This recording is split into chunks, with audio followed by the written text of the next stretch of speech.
नाजरीन आदाब, मैं हूं अफशन जबीन। आप देख रहे हैं महाराष्ट्र न्यूज। सबसे पहले नजर डालते हैं हेडलाइंस पर।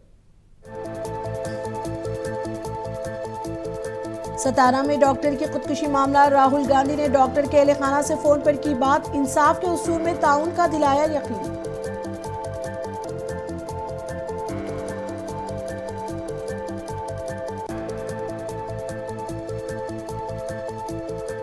नागपुर में किसानों का एहतजाज आज दूसरे दिन भी जारी। किसान कर्जे माफ करने और फसलों के नुकसान का मुआवजा देने की कर रहे हैं मांग।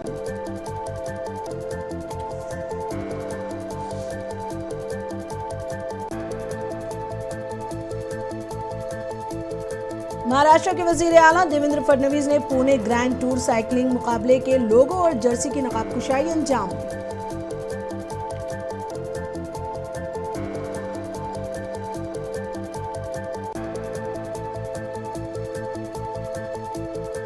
जलगांव में नाबालिग लड़की की मुबैना जिनसी ज्यादती का मामला। एकता तंजीम के वफ्द की पुलिस से नुमाइंदगी। कसूरवारों के खिलाफ कार्रवाई का मुतालबा।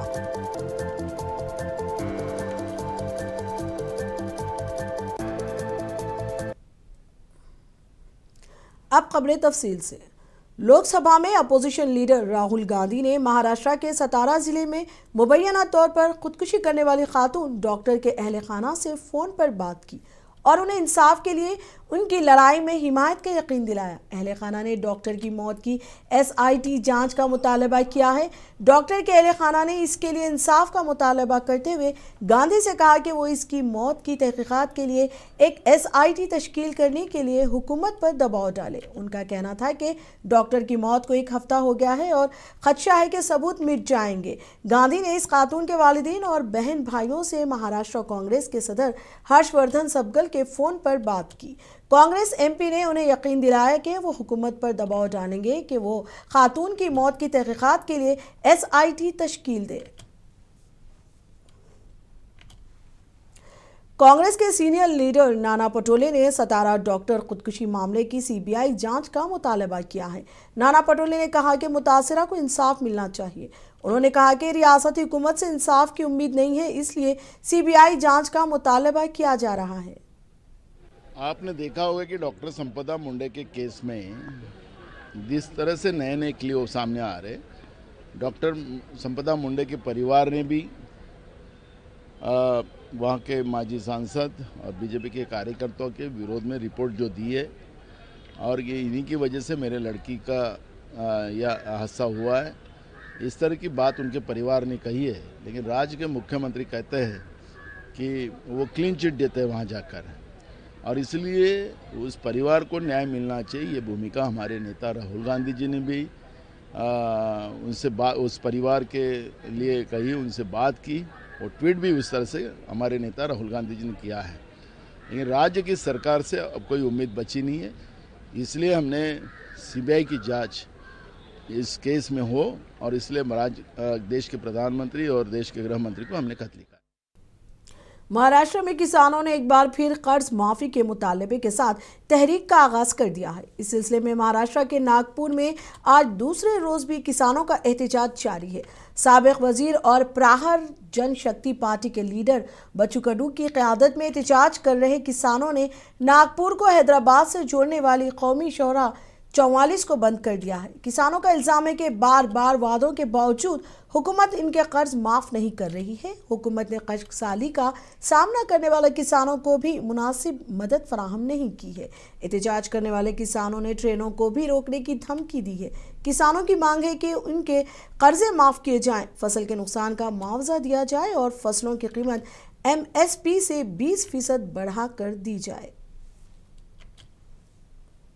मांगनी किसानों का सातबारा कोरा करना है और दूसरी मांग है कि किसानों को हमी भाव मिलना चाहिए। नहीं, उसमें कुछ हुआ नहीं, इसलिए आज पूरा नागपुर अपन जाम करेंगे।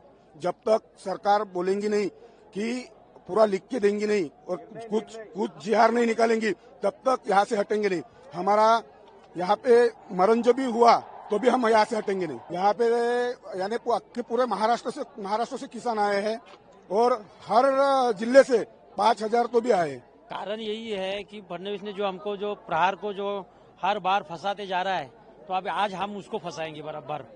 और उसको देना ही पड़ेगा। जो हमारी मांगनी है वो उसको देना ही पड़ेगा, नहीं तो हमारी इधर जान भी जाएंगी तो भी हम इधर आज जान देने के लिए तैयार है। इसलिए महाराष्ट्र के पूरे कानेकोपरे से 1.5 से 2 लाख आज सब शेतकरी, दिव्यांग, मच्छीमार सब इधर आए हैं। मैं तो रायगढ़ से आया हूँ, मैं तो खुद 9,000 लोग लेके आया हूँ इधर। शेतकरी जो कर्ज माफी है वो होना चाहिए। दिव्यांग और दिव्यांग के जो पैसे बढ़ाने के है वो बढ़ा के दे नहीं रहे हमको। मच्छीमारों की मांगनी है, जो खेत मजदूर की मांगनी है वो सब हमको चाहिए। और लेकिन महाराष्ट्र के वजीर आला देवेंद्र फडणवीस ने प्रहार जनशक्ति पार्टी के लीडर बच्चू कडू से अपील की कि वो हुकूमत के साथ किसानों के मसाइल पर बात करें। फडणवीस ने कहा कि रियासती हुकूमत ने किसानों के मसाइल के तई मुस्बित अंदाज अपनाया है। उन्होंने कहा, एहतिजाज से पहले हमने एक मीटिंग बुलाई थी और यकीन दहानी कराई थी कि बातचीत के जरिए मुमकिन हल निकाला जा सकता है। बच्चू कडू ने शुरू में इत्तेफाक किया था, लेकिन बाद में बताया कि वो शिरकत नहीं कर सकेंगे, जिसकी वजह से मीटिंग मनसूख कर दी गई। फडणवीस ने कहा कि सड़कों पर रुकावटें मरीजों समेत आवाम के लिए मुश्किलात पैदा कर रही हैं। पुणे ग्रैंड टूर साइकिलिंग मुकाबला जनवरी 2026 को मुनक्किद हो रहा है। महाराष्ट्र के वजीर आला देवेंद्र फडणवीस ने इस इवेंट के लोगो और जर्सी की नकाब कुशाई की। इस मौके पर मरकजी वजीर खेल रक्षा खड़से और नायब वजीर आला अजीत पवार भी मौजूद थे। सीएम ने इस बैनुल अक़वामी सतह के साइकिलिंग इवेंट को महाराष्ट्र में लाने में नुमाया कोशिशों के लिए पुणे इंतजामिया और मुंतजमीन को मुबारकबाद दी। इवेंट में 18 ममालिक की 27 बैनुल अक़वामी टीमें शिरकत करेंगी। उन्होंने साइकिलिंग फेडरेशन को यकीन दिलाया कि महाराष्ट्र की हुकूमत इवेंट की कामयाबी को यकीनी बनाने के लिए मुकम्मल ताउन फराहम करेगी। सगळ्या परिस्थितीमध्ये आपण हा जो काही इव्हेंट घेतोय यातनं आपल्याहीकडे सायकलिंगच्या संदर्भात एक मोठ्या प्रमाणात त्याचं प्रमोशन होईल। आपण पाहतो अनेक ठिकाणी अनेक देशांमध्ये लोक आपली सायकल घेऊन येतात आणि तिथल्या मेट्रोमध्ये आपली सायकल चालवतात। मेट्रोने आपल्या गंतव्याला जातात, तिथे सायकल उतरवतात आणि सायकलने पुढचा प्रवास करतात। आणि हे कोणी साधारण लोक नसतात, हे अनेक लोक मोठ्या मोठ्या कंपनीमध्ये काम करणारे आणि अतिशय प्रतिथयश लोक देखील त्यामध्ये असतात। त्यामुळे मला असं वाटतं की हा जो काही एक सायकलिंगचा एक महत्व आहे हे पुन्हा एकदा आपल्याकडे अधोरेखित केलं पाहिजे। आपल्या देशामध्ये अनेक लोकांचा उल्लेख आपल्याला या ठिकाणी करता येईल। निरुपमा भावे यांचा उल्लेख आवर्जून केला पाहिजे। त्यांचं वय 77 आहे आणि त्यांनी आपला 70वा वाढदिवस पुणे ते कन्याकुमारी सायकलिंग करून त्या ठिकाणी साजरा केला।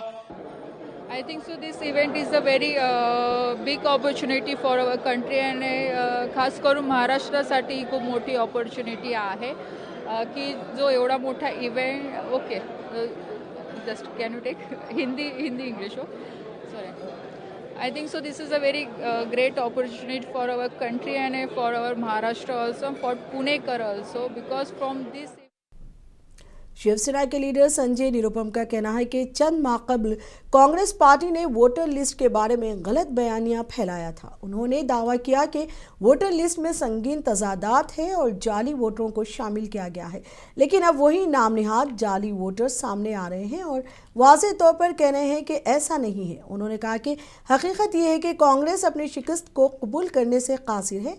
अब महाराष्ट्र में अपोजिशन भी इसी रास्ते पर चलती नजर आ रही है। कारण जेव्हा निवडणुकी येतो ना, तर निवडणुकीच्या पूर्वी निवडणूक आयोग तर्फे नवीन मतदारांना रजिस्ट्रेशन करण्यासाठी एक कॅम्पेन सुरू होतो आणि ते कॅम्पेन मध्ये सर्व पॉलिटिकल पार्टीचे लोक भाग घेतात, सहभाग घेतात आणि ते स्वतःचे कार्यकर्ता ज्यांचं नाव राहिलेलं आहे त्यांचं नाव ते टाकतात आणि इलेक्शन कमिशन, निवडणूक आयोग त्यांना सपोर्ट करतो, त्यांना एनकरेज करतात।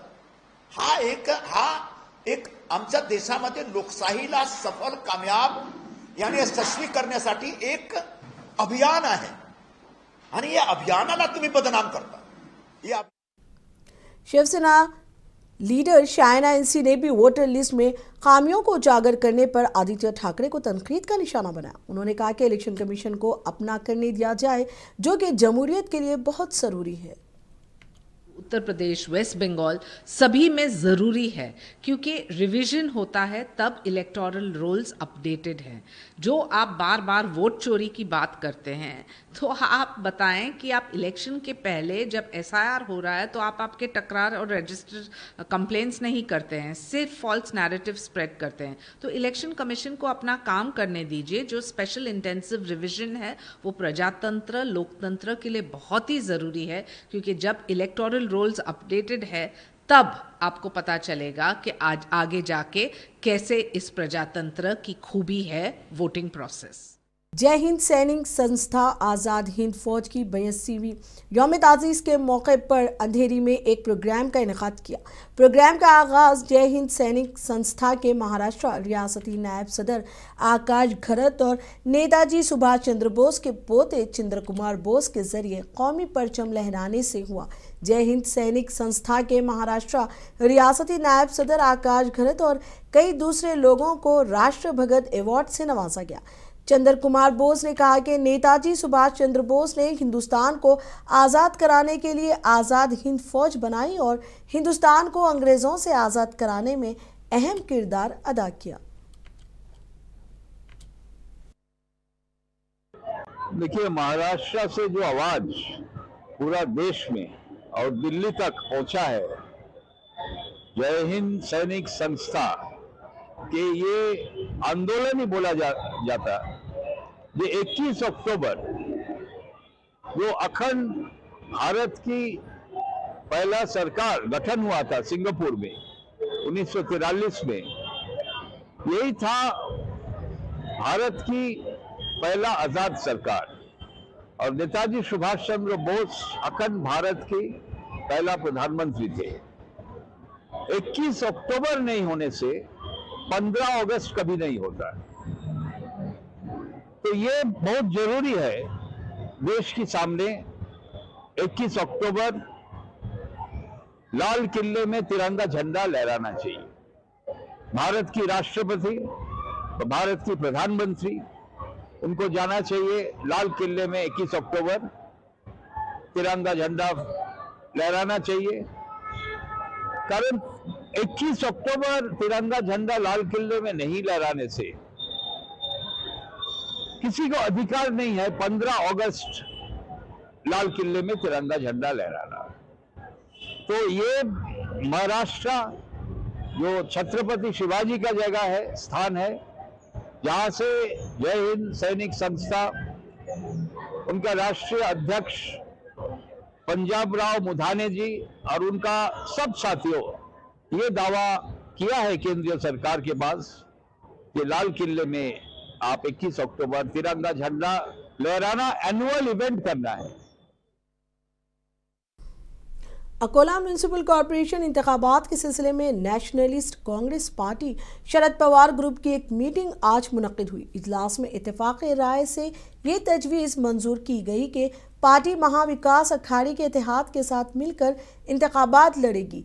एनसीपी एसपी ने वाज़ेह किया कि वो कांग्रेस और शिवसेना उद्धव ठाकरे ग्रुप के साथ इत्तेहाद करते हुए इंतखाबी मैदान में उतरेगी।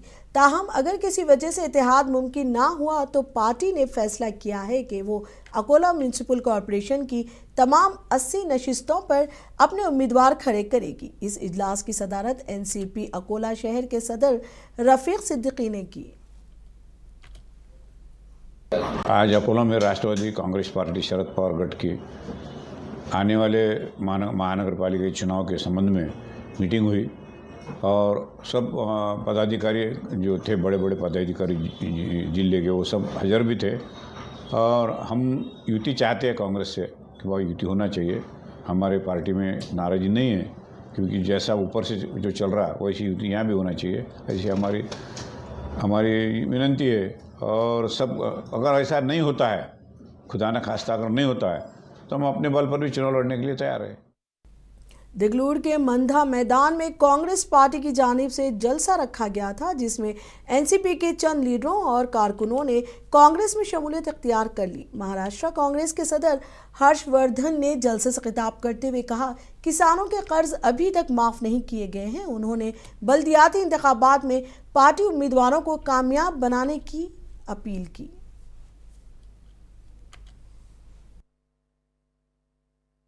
देगलूर या ठिकाणी आज विविध जाती धर्मातली आणि विविध पक्षातली मंडळी काँग्रेसमध्ये जी आलेली आहेत ही महाराष्ट्रातल्या परिवर्तनाची आणि स्थानिक स्वराज्य संस्थांच्या निकालाची एक नांदी आहे.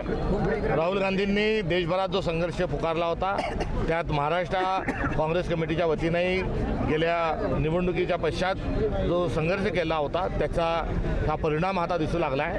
काल गडचिरोली या ठिकाणी मोठ्या संख्येने पक्षप्रवेश झालेला आहे.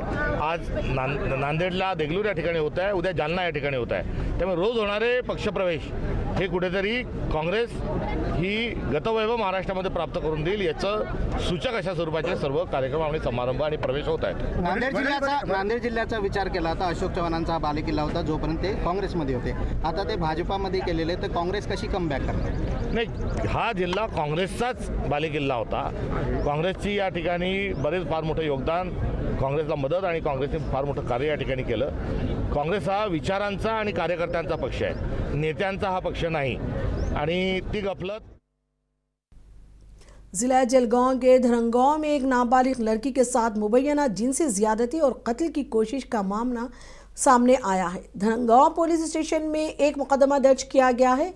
लोग मुतासिरा लड़की को इंसाफ दिलाने का मुतालबा कर रहे हैं. इसी सिलसिले में एकता तंजीम के नुमाइंदों ने धरंगांव पुलिस स्टेशन पहुंचकर पुलिस इंस्पेक्टर सुनील पाटिल और तहकीकात अफसर से मुलाकात की. तंजीम ने मुलजिमान के खिलाफ सख्त कार्रवाई का मुतालबा किया है.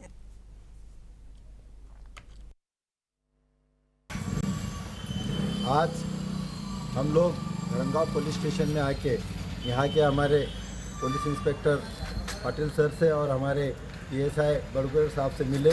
यहाँ पर जो FIR 345/2025 दाखिल है एक अल्पवयीन बच्ची के साथ जो उसके साथ नाइंसाफ़ी हुई उसके बारे में हमने उसमें माननीय पुलिस निरीक्षक साहब को और आयोग को हमने रिक्वेस्ट की और उनको कुछ कायदेशीर में उसमें कलम कैसे बढ़ सकते हैं और कैसे कैसे हो सकता है जो उनको डिटेल बताया. पॉक्सो के भी कलम बताए. श्री फारुख शेख अध्यक्ष एकता संघटन यांनी धरणगाव पोलीस स्टेशन गुन्हा रजिस्टर नंबर 345/2025 या गुन्हे तपासासंदर्भात दिलेले निवेदन प्राप्त झालेले आहे. त्यांच्या निवेदनाप्रमाणे तपास त्यांच्या निवेदन आम्ही प्राप्त झालेले आहे.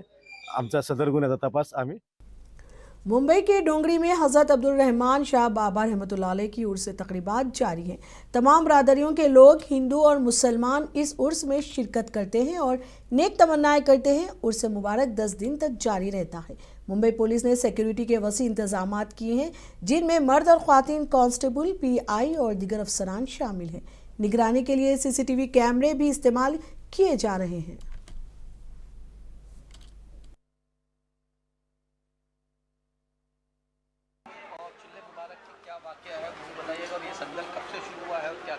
अस्सलाम वालेकुम. मेरा नाम मोहम्मद सलीम बेलीम है.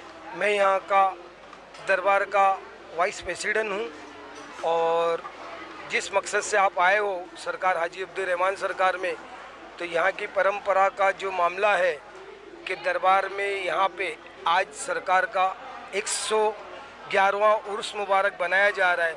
और जो छिल्ला मुबारक जिसको कहा जाता है वो बाबा साहब की करामत है कि उस दौर के अंदर जब बाबा साहब फ़कीरी लिबास में रहते थे और आपको पुलिस यहाँ से पकड़ के ले गई थी, रूम में बंद करने के बाद 6 बजे जिस तरीके से यहाँ की गिनती वगैरह हो के ताला लग जाता है, आप उसके बाद उस पत्थर के ऊपर आके बैठ जाते थे जिसको आज छिल्ला मुबारक कहा जाता है. और ये चीज़ एक मर्तबा हुई, दोबारा फिर ले गए संकली में डाल के रखे, फिर आप वो सारी चीज़ें बाहर दिखाई दी. तो उसके बाद में उन लोगों ने अहद कर लिया कि भाई ये मामूली शख्सियत नहीं है. तो ये परंपरा को उन लोगों ने कायम और दायम रखे कि जब आपने पर्दा फरमा लिए उसके बाद से जिस तरीके से दरबार के अंदर पहला संदल मुबारक दरबार ट्रस्ट और कमेटी की तरफ से जो पेश किया जाता है और उसके बाद 5 तारीख के रोज़ से पुलिस ने एक अहद कर ली कि वहाँ से 5वां तारीख से जो संदल मुबारक लाती है पुलिस, और उसके बाद से तमाम हज़रत अब्दुल रहमान शाह बाबा रहमतुल्लाह अलैह के उर्स के मौके पर मुंबई के पुलिस कमिश्नर देवेन भारती ने मजार पर चादर चढ़ाई और डोंगरी पुलिस स्टेशन से चंदन की लकड़ी रवाना की। इस मौके पर दीगर पुलिस अफसरान भी कमिश्नर के हमरा थे। इस मौके पर रियासत में अमन और खुशहाली की तमन्ना की गई।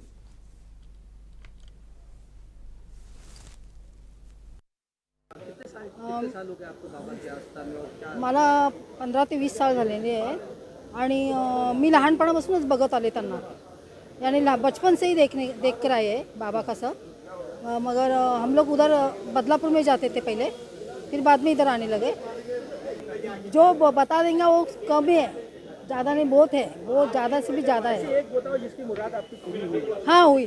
कौन सी मुराद थी? बहुत इसमें हम लोग को बाबा ने सपोर्ट किया है। डोंगरी पुलिस स्टेशन के अंदर जो रहमान शाह बाबा जी का दरगाह है, उसकी संदल का ये आज मेरे ख्याल से पावन दिन है।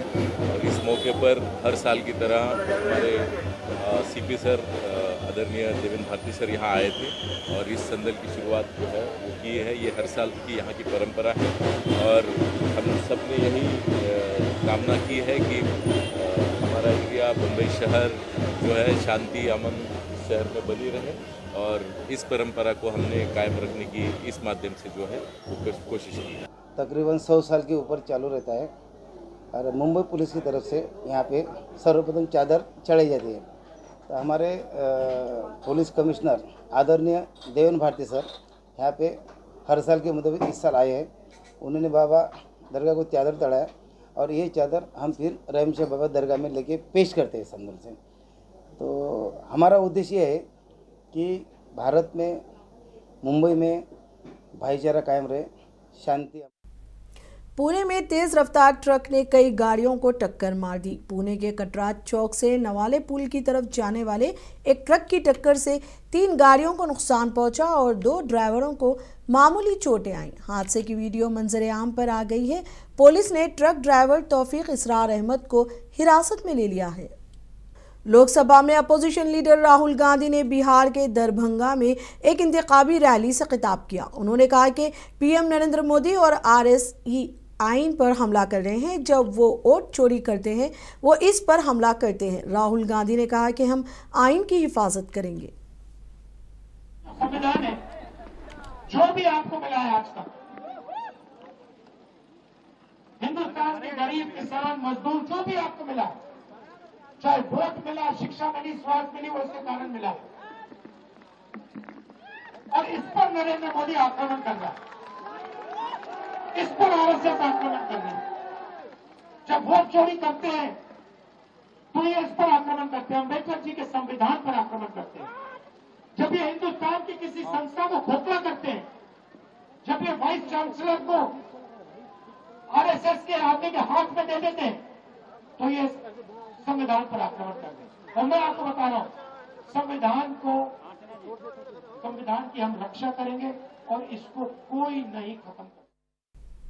दिल्ली में क्लाउड सीडिंग पर आम आदमी पार्टी के लीडर सौरभ भारद्वाज ने दिल्ली हुकूमत को शदीद तनकीद का निशाना बनाया। उन्होंने कहा कि माजी में जब आम आदमी पार्टी हुकूमत ने क्लाउड सीडिंग करने की कोशिश की थी तो मरकजी हुकूमत ने कहा था कि ये मुमकिन नहीं है।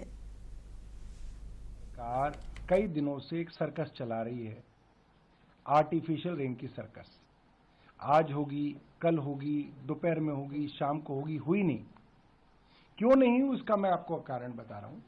केंद्र सरकार को जब हमने कई बार लिखा कि भाई आप हमें बताइए कि आर्टिफिशियल रेन पे आप क्या आपका स्टैंड है, तो ये केंद्र सरकार के मंत्री का बयान है जो उन्होंने संसद में दिया और उन्होंने बताया है इसके अंदर कि उन्होंने 3 वैज्ञानिक विभागों से ओपिनियन ली, एक्सपर्ट ओपिनियन ली दिल्ली में सर्दियों में आर्टिफिशियल रेन के विषय में। उन्होंने बताया कि दिल्ली में आर्टिफिशियल रेन के विषय में CAQM, IMD और CPCB का ये कहना है कि दिल्ली में सर्दियों में वैसे ही वेस्टर्न डिस्टर्बेंसेस से बारिश होती है, तो पहले तो आर्टिफिशियल रेन का कोई औचित्य बनता नहीं। जो बादल उपलब्ध हैं वो वैसे ही बरसेंगे और जो बादल ऊंचे हैं 5 से 6 किलोमीटर ऊंचाई पे हैं उन तक एयरक्राफ्ट सीडिंग कर नहीं पाएगा। महाराष्ट्र न्यूज में अब तक के लिए इतना ही। मुझे दीजिए इजाजत। आदाब।